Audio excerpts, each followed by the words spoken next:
মহিলাদের বিশেষ তালিম, তোমরা তো শোনো কিন্তু আমল তো করো না। তোমরা একাই ভেস্তে যেতে চাও, তার তোমাদের মহিলারা সব দুযোগে থাকে, এটি তোমরা চাও মনে হয়, নাউজুবিল্লাহ। এটা কিন্তু কঠিন বিষয়, এটা সোহবত ইখতিয়ার করতে হবে, একা একা আমল করলে হবে না। সোহবতের ফজিলত কিন্তু অনেক, আমরা অনেক বলেছি সোহবতের ফজিলত। মহিলাদের বিশেষ তালিম, এখন মহিলাদের তালিমটা তো করা হচ্ছে জুমার দিন আছে সামনে থেকে।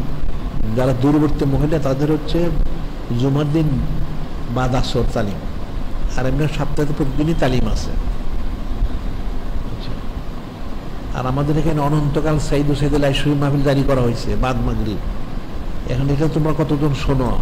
আরে যারা আসতে পারো তো ভালো, না আসতে পারলে দূর থেকে যারা দূরে থাকো আল হিকমা সংযম নিয়ে শুনো, কাজে লাগবে। চোখে মন দিলে কাজে লাগবে।